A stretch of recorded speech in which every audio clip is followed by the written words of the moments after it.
Salam, kasih karunia, rahmat dan damai sejahtera datangnya dari Allah. Tapi tertuju kita menghadap Tuhan, mengharap ampunan serta ridhonya. Pada kali ini saya akan memberikan kesaksian. Nama saya Hirman Pasa, berasal dari Kota Kembang, Bandung. Pada saat itu saya menganut agama Islam karena turunan dari orang tua dan nenek moyang saya. Dan pada saat itu juga saya menjadi seorang pendidik di salah satu pondok pesantren di Kota Kembang, Bandung. Jadi pada saat itu saya sakit jantung, bahkan saya harus dirawat di rumah sakit Bromeos, Bandung. Dokter memutuskan saya harus dioperasi karena pada saat itu jantung saya bocor dan jantung saya itu udah biru sebelah. Nah, pada saat itu masih menganut agama Islam. Nah, di samping saya itu ada satu pasien jantung juga, cuman itu orang Kristen. Yang nunggunya itu ibu-ibu setiap pagi, setiap siang, sore, bahkan setiap malam suka menyanyi dan memberikan doa kepada pasien itu. Seperti mana pujiannya? Seperti ini. Bagaikan bejana siap dibentuk, demikian hidupku di tanganmu. Dengan urapan kuasa rohmu, ku dibaharui selalu. Begitu saya mendengarkan nyanyian itu, alunan suara si ibu itu, jadi saya itu agak tenang.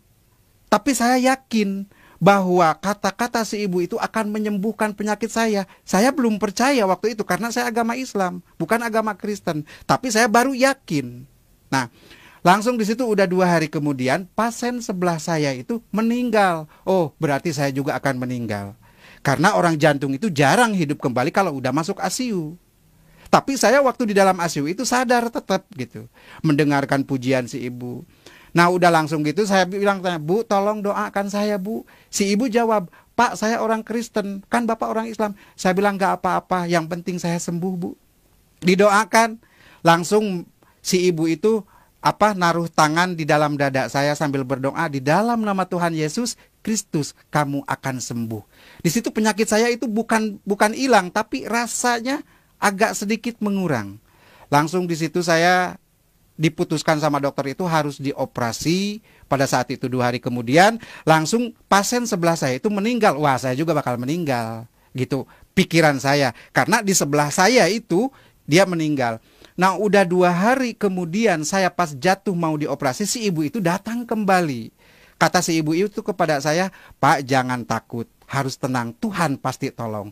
Tapi si ibu sebelum pulang menyimpan aqua di depan saya itu. Saya minum itu aqua, berkurang, saya dibawa ke lab, langsung dokter memutuskan saya tidak jadi dioperasi, sekaligus saya sembuh. Puji Tuhan, luar biasa. Baru doa, baru pujian yang dilemparkan ke badan saya udah sembuh total. Apalagi saya bilang kalau mengikutinya. Nah, pada saat itu gancang ceritanya saya langsung pulang ke rumah karena tidak jadi dioperasi. Saya udah jual apa-apa buat biaya operasi, akhirnya nggak jadi itu dioperasinya. Nah, langsung di situ saya nyari itu alamat si ibu itu. Cuman waktu itu saya lupa minta alamat si ibu itu. Padahal masih orang Bandung dia. Tapi nggak ketemu sampai saat ini. Nah, di situ saya langsung berpikir gimana caranya, karena saya itu guru atau ustadz di salah satu pondok pesantren, nggak mungkin lah saya bisa didemo. Nah, udah begitu langsung saya bisa ada hubungan kemana-mana, langsung ada ngasih nomor kontak satu pendeta yang berasal dari Jakarta. Langsung saya menuju. Pada saat itu saya udah mengerti gitu ajaran-ajaran Kristen, tapi saya belum total.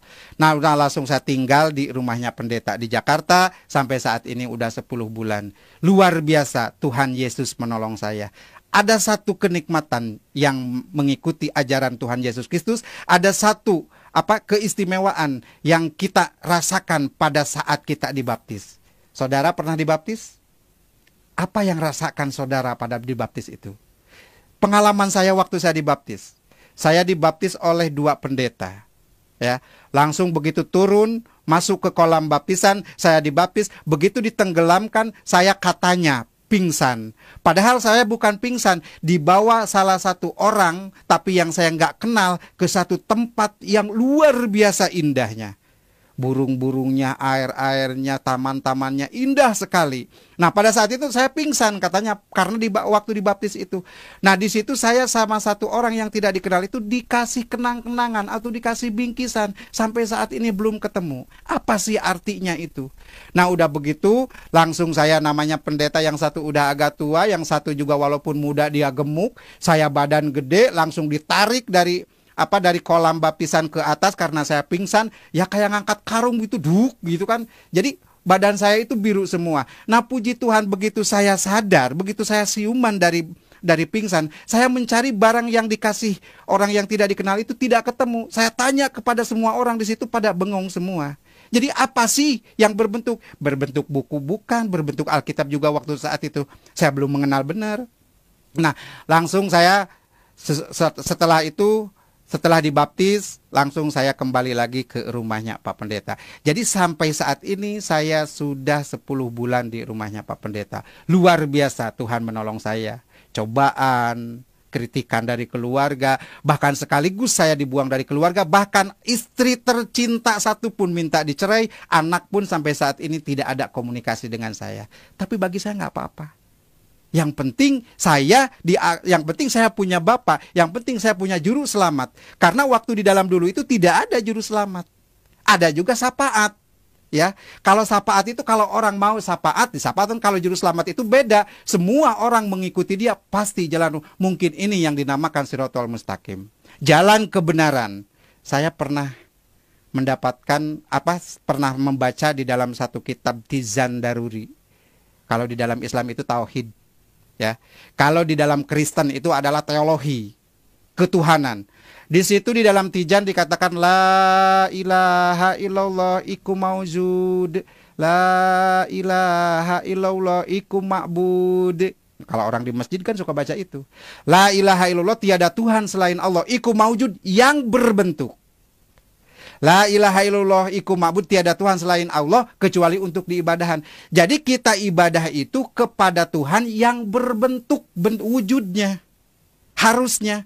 Jadi namanya wujud berbentuk itu bisa dilihat, bisa diraba, itu berbentuk, itu wujud. Sedangkan dulu saya itu ibadah kepada Allah. Mana Allahnya itu nggak ada. Karena di dalam Al-Quran dikatakan Allah itu tidak punya tempat. Bukan di aras, bukan di surga, bukan di neraka. Tuhan itu laisa kamitslihi syai'un di dalam Al-Quran. Tidak ada satu tempat pun untuk Allah. Sedangkan Tuhan itu di dalam kata lapad tauhid itu berbentuk mauzud.